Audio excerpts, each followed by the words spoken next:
पहले आपने पूरा व्यू पॉइंट, एक पूरी पिक्चर आपके सामने आ गई। और सबसे इंपॉर्टेंट चीज जो मेरे ख्याल में अब वो डिस्कशन हो रही है कि आप लोग बिल्कुल अकाउंटेबिलिटी का दावा करते हैं, क्लेम करते हैं, लेकिन अकाउंटेबिलिटी अगर आपके अंदर अपने सर्कल्स में हो तो शायद वो नहीं होती। Number one. Number two, proceeding जो है वो एफबीआर करेगी और उसके बाद ये सबमिट करेंगे after 60 days to the honourable supreme court of Pakistan. So अब जबकि, और सबसे बड़ा इशू जो हम सुबह से बात कर रहे हैं मनी ट्रेल का था, मनी ट्रेल प्रोवाइड कर दी गई है, सोर्स ऑफ इनकम प्रोवाइड कर दी गई है। That's why the whole bench was comfortable with.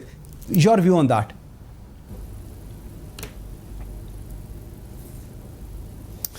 जी, पहले तो मैं जवाब देना चाहूँगा कि ये जितने भी दावे अभी कर रहे हैं, बलोच साहब अभी फरमा रहे थे at the end of the speech कि वज़ीर आज़म का इस्तीफ़ा चाहिए। ये बहुत डेस्परेशन है इनमें कि वज़ीर आज़म जितना जल्दी हो सके इस्तीफ़ा दे दे। जहाँ तक आपने बात की अकाउंटेबिलिटी की, हमारे 2 प्रोविंशियल मिनिस्टर जो हैं पंजाब के, वो ऑलरेडी 2002 में, क्योंकि वो एमपीएस भी थे और मिनिस्टर्स भी थे, तो वो अपना नैब में 3-3, 4-4 महीने भुगत के आए हैं जी। तो ये बेसिकली एक सीक्वेंस होती है चीज़ों की कि जो चीज़ें पहले अकरेंस हो गई है उनका उसी हवाले से फिर उनको केसेस को उठाया जाता है।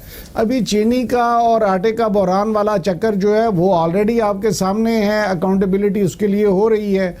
लेकिन इनको मैं बेगम साहबा की तरफ एक थोड़ा सा जवाब देना चाहूँगा बहन अपनी को कि हम तो ये कह रहे हैं कि कोई एक वादा जो किया है वो पूरा कर दें। आपने तो 50 साल से रोटी कपड़ा और मकान का कहा हुआ था, 50 साल में पूरा आप नहीं कर सके। हमें तो सिर्फ अभी 2 साल हुए हैं, बीबी 5 तो पूरा होने दीजिए ना। तो इंशाअल्लाह ताला सारे वादे पूरे कर देंगे। पाकिस्तान की तारीख में पहली दफ़ा अब आप उठा के देख लें कि या अयूब खान के टाइम में डैम्स बने थे 3, या इस वक्त साइमल्टेनियसली 3 डैमों पे काम हो रहा है, जो कि लॉन्ग टर्म पाकिस्तान के जो मकासद हैं, जो ज़रूरत है पाकिस्तान की वाटर शॉर्टेज की और इलेक्ट्रिसिटी, चीप इलेक्ट्रिसिटी की ज़रूरत जो है उसको पूरा करने में वो अपना किरदार अदा करेंगे। हम मुल्क के मामलात को जो पिछले 70 साल से बिगाड़ था उनको बेहतरी लाने के लिए लॉन्ग टर्म प्लानिंग कर रहे हैं और अल्हम्दुलिल्लाह उसमें हम कामयाब होंगे और वो होती हुई चीज़ें नज़र भी आ रही हैं। बजट उठा के देख लीजिए कि कोई नया टैक्स नहीं लगाया, किसके बावजूद कि इकॉनमी बैठी हुई है ये कोरोना की वजह से। हम कर रहे हैं। अब इनके पास मकसद है कि इब्राहिम भाई मेरी बात का तो जवाब दे देना जरा, मेरी बात का तो जवाब दे दें। है कि लीडरशिप के इब्राहिम भाई मेरी बात का जवाब तो दे दें। मुझे बताएं कि अब हुकूमत, नाउ यू आर सेटिस्फाइड, क्या जिस तरह अभी शहजाद अकबर साहब कह रहे थे, are you satisfied with the process? और अब ये एफबीआर में और इनकम टैक्स इसको मैनेज करेगा। 60 days के बाद they will get back to the supreme court and from there onwards the direction will be given. अब आप लोग सेटिस्फाइड हैं इस चीज को लेकर, या क्योंकि हमने देखा कि उसके बाद जो लीगल टीम थी they went to the prime minister और उनको ब्रीफ किया?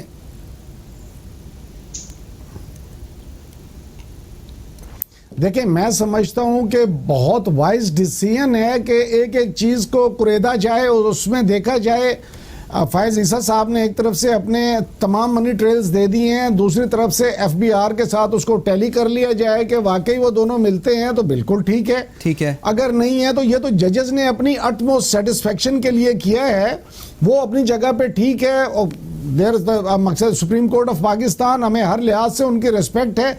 लेकिन मैं ये कह रहा हूँ कि इस मुल्क में जुडिशल रिफॉर्म्स की ज़रूरत है। इस केस से हट के छोटे लेवल से लेके सिविल जज से लेके ऊपर तक जुडिशल रिफॉर्म्स की ज़रूरत है। को क्राइटेरिया की ज़रूरत है, मामलात के सुप्रीम जुडिशल काउंसिल के इंडिपेंडेंट होने का, जजेस से हट के बनने का, टॉप नॉच लॉयर्स का, इसमें मैंने अर्ज किया।